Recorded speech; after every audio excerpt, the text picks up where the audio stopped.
वालेकुम viewers, welcome करती हूँ आपको अपने YouTube channel Bisma cooking recipe में। तो आज मैं आपके साथ जो मज़ेदार और टेस्टी सी रेसिपी शेयर करने जा रही हूँ वो है मुल्तान का कड़क सोन हलवा, जिसे बच्चे और बड़े सब खाना पसंद करते हैं। और जब ये मिठाई में आती है तो सभी झगड़ते हैं कि ये मुझे चाहिए मुझे चाहिए। तो आप इसको घर में बहुत आसान तरीके से और बहुत कम चीज़ों से इसको अपने घर में बना सकते हैं। तो सबसे पहले हम एक तो शुरू करते हैं बिस्मिल्लाहिर्रहमानिर्रहीम। सबसे पहले हम एक बोल लेंगे, बोल पे हम एक स्ट्रेनर रखेंगे और इसमें हम शामिल करेंगे मैदा 5 खाने के चम्मच। ये वाला मैंने चम्मच लिया है, तो इसको हम शामिल करते हैं। और ये हमने लिया है सूखा दूध, ये भी हमने 5 खाने के चम्मच लेने हैं। और इन दोनों चीज़ों को अच्छी तरह से हमने छान लेना है।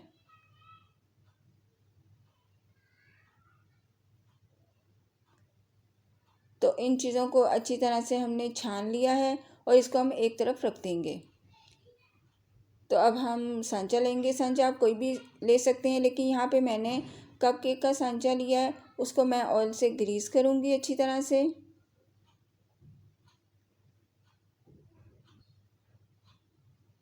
और फिर हम इसमें बादाम रखेंगे। बादाम को मैंने 2 हिस्सों में काट लिया था और इसको हम सांचे में अच्छी तरह से सेट कर लेंगे जैसे मैंने सेट किया। अगर आपको कोई और तरीका पसंद है तो आप उस तरह भी कर सकते हैं। और यहाँ पे मैं एक प्लेट लूँगी और इसको भी मैं ऑयल से अच्छी तरह से ग्रीस कर लूँगी। और यहाँ पे मैंने कुछ सांचे लिए हैं, आप देख सकते हैं। यहाँ पे मैंने एक फूल की शेप में लिया है, एक दिल की शेप में और एक राउंड। इसको भी हम अच्छी तरह से ग्रीस कर लेंगे, क्योंकि इस तरह की जो सी शेप्स होती हैं वो बच्चों को बहुत पसंद आती है। इनको अच्छी तरह से हम ग्रीस कर लेंगे, उनको एक तरफ रख देंगे और इसमें भी हम बादाम रख के इसको सेट कर लेंगे। और ऊपर से हम बारीक कटे हुए बादाम शामिल करेंगे और यहाँ पे खसखस ली है मैंने, वो इस पर हम डाल देंगे। इससे इसकी लुक बहुत खूबसूरत आएगी। और फिर हम एक कढ़ाई लेंगे और कढ़ाई में हम 1/4 प्याली घी लेंगे, इसको हम गरम करेंगे। और यहाँ पे हम 1 प्याली चीनी लेंगे, वो इसमें शामिल करेंगे। और इसको हमने बहुत हल्की आंच पे हमने इसको पकाना है। अगर हम इसको तेज़ आंच पे पकाएंगे तो चीनी हमारी जल जाएगी और इसमें कड़वाहट आ जाएगी।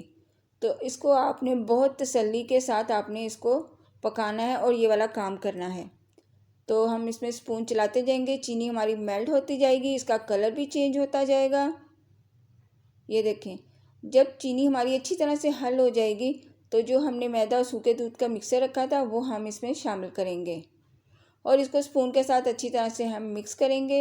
ये काम हमने जल्दी जल्दी से करना है, नहीं तो हमारा जो सोन हलवा है वो जल्दी से सख्त होना शुरू हो जाएगा। और अगर सख्त हो भी जाता है तो आप इसको दोबारा से चूल्हे पर रख के मेल्ट करेंगी तो वो नरम हो जाएगा।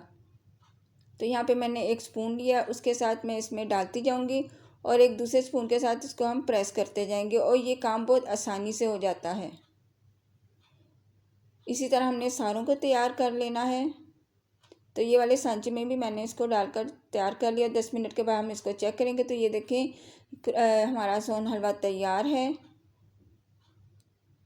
तो आप ये रेसिपी अपने बच्चों को बनाकर ज़रूर दीजिएगा। अगर आपको मेरी आज की रेसिपी अच्छी लगी हो तो इसे लाइक और शेयर ज़रूर कीजिएगा और मेरे चैनल को सब्सक्राइब भी कीजिएगा। है ना, ये बहुत जल्दी बन जाने वाली रेसिपी और बस घर की चीज़ों से ही ये रेसिपी जल्दी बन जाती है। तो अगर आपको मेरी आज की रेसिपी लगी हो तो इसे लाइक और शेयर ज़रूर कीजिएगा और मेरे चैनल को सब्सक्राइब भी कीजिएगा। अपना और अपने प्यारों का बहुत ख्याल रखिएगा और मुझे अपनी दुआओं में याद रखिएगा। अल्लाह हाफिज़।